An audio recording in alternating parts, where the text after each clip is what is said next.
Very cool. Well, all this talk of trees and kudzu and all kinds of fun stuff makes me wonder. I'd invite each of you to take a moment to consider, reflect back on a time when you, possibly recently, maybe in the distant past, planted a tree, or helped someone else plant a tree, or stood by watching eating an apple while others planted a tree, or maybe even just sat on a park bench underneath the tree, enjoying it, a tree that was planted years and years ago. But whatever your interaction with the tree might have been, consider that time. Take a moment and make use of the senses that you may have had, and enter into that moment, fix that point in your mind, if you will.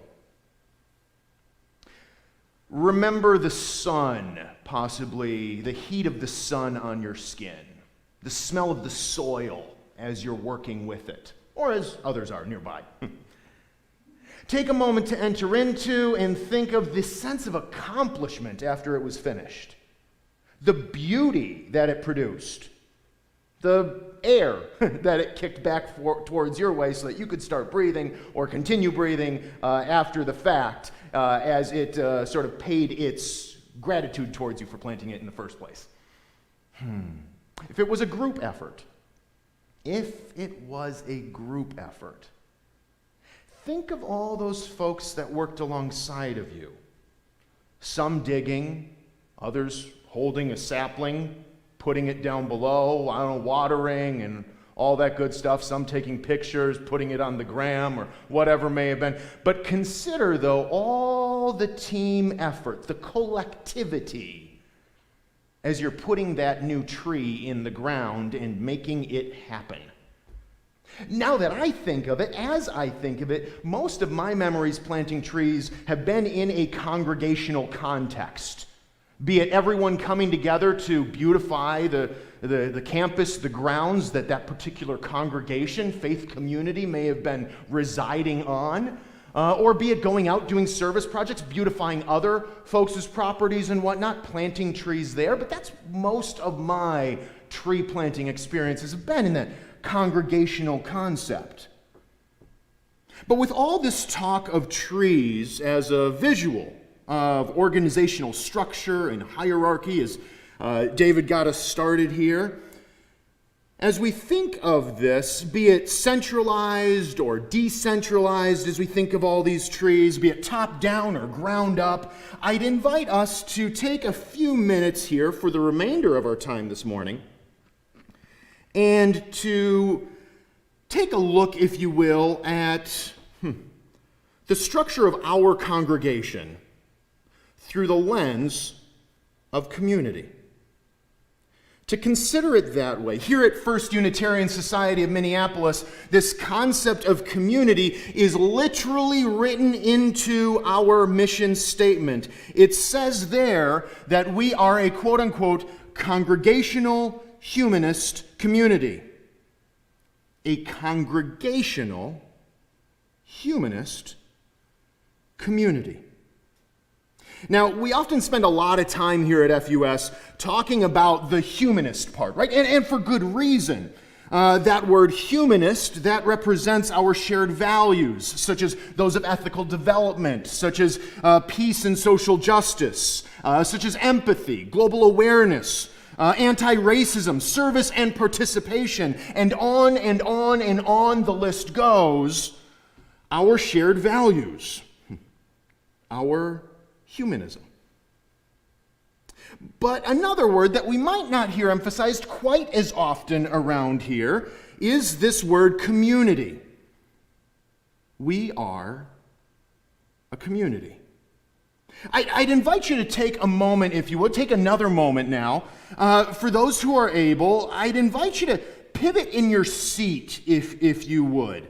Take note of those around you by using your senses, be it by looking, be it by simply listening. Take a moment to pivot around you in your seat.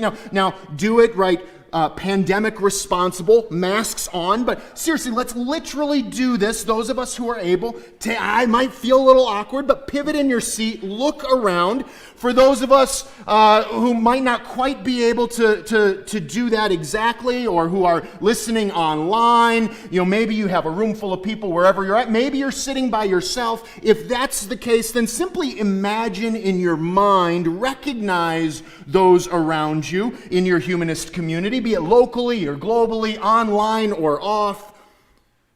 But for those of you who are in this room and able to look around, I would invite you, once again, continue doing that. No more eyes up here. Everybody turn back around, look at one another, okay? Make eye contact, wave, yes, give a thumbs up. Give a wave. Give a now virtual high fives, or not virtual, but distanced high fives. Yes, up in the balcony, I see you up there, high fives. Any guests here today who are like, wow, this is a weird crew? I take full responsibility. I'm the weird one, okay, and I'm not normally the speaker, all right? So blame me for all that you would like of it, all right? But take a moment to take in the fact that this is your community. Or at least that's the goal anyway. Ask yourself, does it feel like community? Again, that's the goal anyway. All right, that FUS would increasingly become, in the most real and genuinely possible ways, that it would be our community. Congregations are great. Congregations come together and congregate for events, that's good. But community takes that a step further. It is rich, and it is warm, and it is together, and it is give and take. It is inherently participatory. Community. Now, there is much that could be said about community and about the work of community building.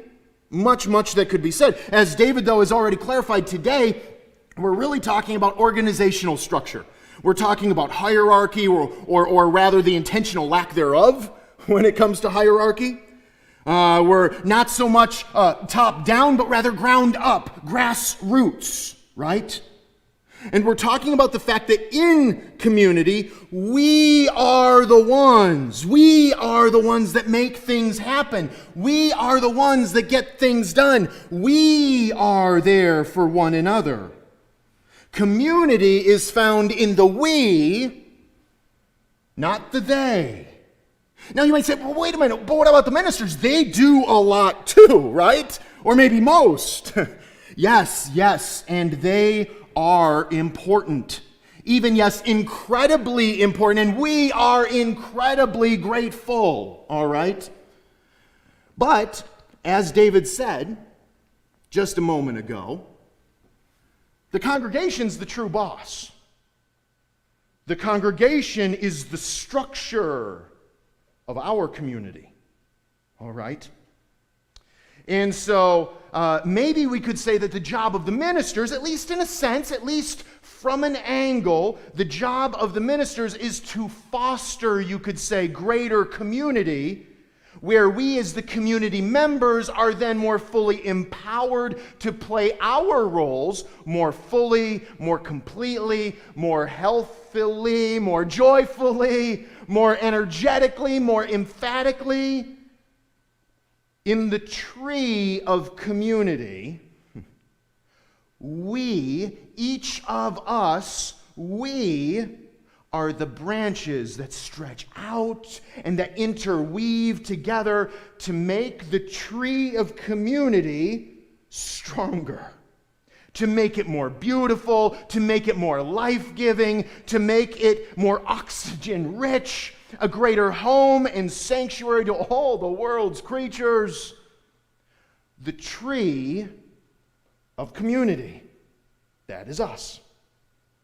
And so really part of the question then here, as we consider our role in the structure of this community, is really twofold. One, how's my participation? Where is it now? And two, where would I like it to be as we continue to move forward and build as a congregational humanist community. I'll take a couple brief moments here to point us towards a 2017 article from the Mayo Clinic, right? The legendary, authoritative Mayo Clinic, right nearby here, nearby the Twin Cities in Rochester, Minnesota. And in this article, it's discussing the health benefits of volunteering and of community participation. So just in case some of us might be a little hesitant towards all the warm and fuzzy tree of community, woo, isn't that great? You know, maybe we want something a little more robust and what does it really do for us and me and whatnot? Well, and that's fine. Those are good questions, right? Not all of us are as quickly inclined to warm and fuzzy feelings and imagery as some of the rest of us, like myself. But so here we turn to the legendary authoritative Mayo Clinic, all right? And in this article where they suggest that our very health, that your individual very health is tied to how actively you roll your sleeves up and volunteer to get stuff done in community. And the Mayo Clinic in this article, they provide specifically six health benefits. I'm just going to quickly roll through these, found in community participation and in volunteering. One, community participation and volunteering, it decreases the risk of depression. Woo! All right, no time for taboo, right? Real talk, that's what time it's for. I'll tell you, honestly, transparently, I can really benefit from that. Honestly, if there's one thing that I can benefit from if I only need one excuse to come and participate more fully in community, it's to help my damn depression, all right? So yeah, transparency, vulnerability, that's good, that's community, that's us, all right? Two, participation in community, volunteering, gives a sense of purpose, teaches valuable skills. Maybe those are things we're not so surprised by. Number three, participation in community and volunteering may enhance a person's social networks so that to buffer stress and to reduce the risk of disease. Think through, just for a quick moment, all the things we do in life to reduce the risk of disease. We eat different, we exercise different, or at least we try to, or at least think about it every once in a while. All of these things, on and on and on and on, we do in an effort to reduce the risk of disease.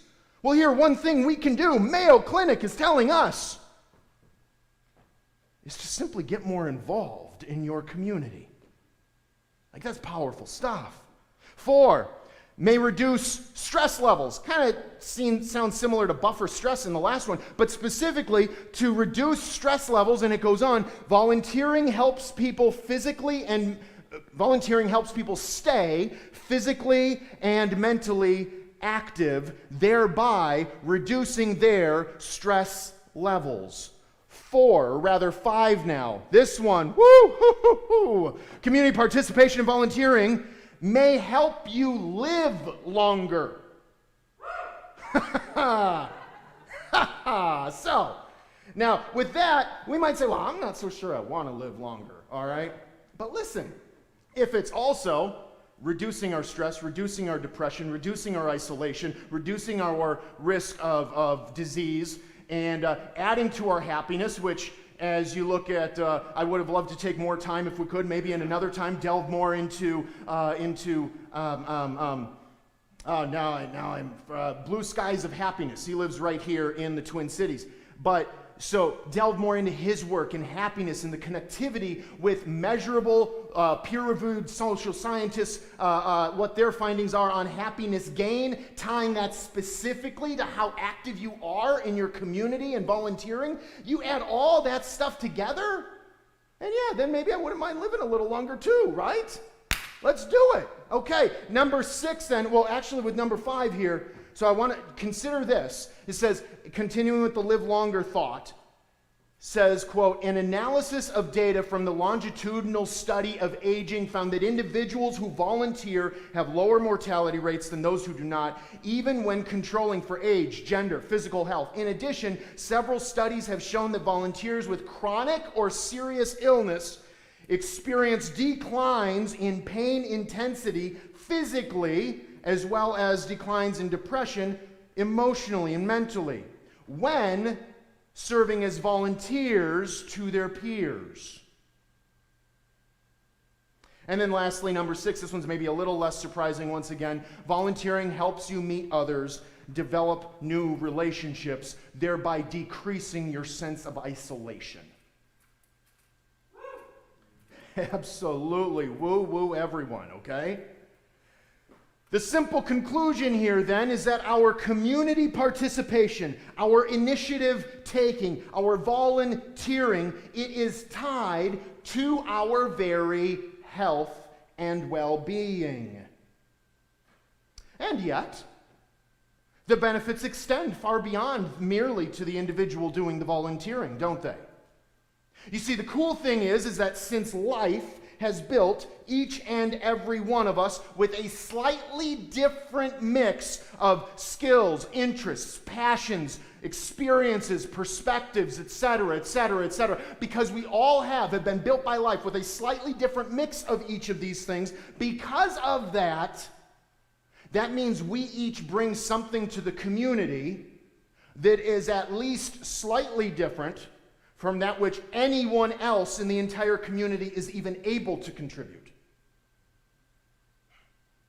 So our increased participation is not only better for my own personal health, it's better for the development of everyone else in the community. And the more we're each playing our role, the more we're each putting our hands together, the more we're each taking jackets off and rolling up sleeves, putting our hands together to get work done. The more we do this, and the more we do this together, the more the work is more evenly spread out, the more it's more evenly distributed. And real talk, the less tempted others are by the feeling that they have to overwork themselves for the rest of the community, because we see you as well. And by no means are we saying that even those who are overworking themselves for the sake of the community, almost against their own sense of sanity, that's not to say you have to do more. Maybe it's the rest of us need to step up in community and alleviate you a little bit. But what is all of this? This brings all of our role to the forefront in this. And so I ask us, each of us, all of us, for the sake of our own good and for that of the entire community, as well as for all the communities of which we serve, how might we upgrade our participation? If I were to ask you to take a couple moments to consider, which by the way I am, if I were to ask you to take a couple moments to consider where your passions lie and how you might more fully activate those passions around right here, around the society, the FUS community, what might you write down? Go ahead, take a moment, consider that, and even consider actually writing it if you'd like. But take a moment, consider that. If by chance we're not so sure exactly where we could put those things to use, here is merely a sampling. Guess what? I just so happen to have such a sampling with me of some various possibilities, all right? Some of the most pressing issues as I've done my research, okay? Social media and tech, all right? Some of us, maybe we love playing on social media all day. Well, we could put that to good use towards the community. The online community stretching all the way around the whole globe. Children's education, teens education, moving toward equity team, right? Are your interests in diversity and inclusion? How might we work together in that? Climate justice team, okay? As the world literally is burning down, how might we stop it? Working towards climate justice. The caring circle. Maybe you've been at a point in your life where you know others where they were ill and you've seen or experienced how wonderful it was to have someone reach out and keep in touch. That is the caring circle. All right? Job assistance, job search assistance, right? How many of us have been in need of that, benefited from it, and now have experiences to contribute towards the community? Auction and fundraising, this stuff doesn't pay for itself, right? And we know that, and we give towards it. But we also, that reserve, that fuel to keep everything funding above and beyond. Seasonal celebrations, helping our holidays come alive through the experiences our incredible team provides. Library and bookstore, history and archives, hospitality, greeters and ushers, welcoming, wonderful. The opportunities are virtually endless. And music. You're right, Barb, another pressing issue. Yes, so many of these, and these are merely some of the highlights as I asked around. Now, whether it's pitching in on an official team or simply finding little ways that you can just work your way in to elevate the humanist community around us, whether it's looking for whole new opportunities or bringing a rejuvenated focus to the work you're already doing, may we each look for how we might participate in the community around us, how we might be and more fully become the humanist community that we each and the entire world so desperately need. In the year 1979, Indian environmental activist Jadev Paing was still only a teenager. And as a teenager in India, living on Majuli, the world's largest river island, Jadev realized that on parts of the island, soil erosion was so bad that plant life literally could not grow and sustain itself. But Jadev realized that by planting and carefully tending to just one tree at a time, just one tree at a time, he could cultivate a more hospitable, ecologically robust environment. And so Jadev, as a teenager in 1979, started doing that very thing. Every single day he planted a new tree. A sapling here, a sapling there, one tree at a time, one day at a time. And slowly but surely, that tiny cluster of trees grew to a slightly larger cluster of trees, and then a slightly larger cluster of trees. And as the cluster kept growing, the habitat grew healthier and more robust. Soon there was a lush forest floor filled with grass and brush. Soon all sorts of animals were meandering their way into this Jadev-produced forest, okay? Yes, even elephants and even tigers. I've seen the documentary. You can too, okay? And over the decades, that tiny cluster of trees transformed into a forest that is now today nearly double the size of New York City's Central Park. A thriving oasis that, yes, Jadev even today continues to expand one tree, one day at a time, even as it yet remains completely surrounded by desert. And so here we are, tending to this tree of community out in the desert. The tree of community that we're tending to, once again, isn't the top-down hierarchical kind of tree. It's the we're all in this together, so let's stretch and interweave our branches kind of tree. It's the let's interweave our branches and upgrade our participation kind of tree. It's that kind of tree. We're that kind of community. The kind where the increased participation benefits ourselves, our heart health, our mental health, our not so isolated health. It's the kind of community where we benefit even as we share that benefit with everyone else around us. Sharing our unique mix of those strengths, skills, interests, passions, perspectives, right? And on and on and on. And actually caring as we do so. Actually caring as we share our time and attention and as we invest our participation in those around us. It's kind of a beautiful thing, really. Incredibly beautiful and powerful and sort of definitively humanist. The only question is, how will this increased participation unfold among us? And how will it begin with you? Thank you.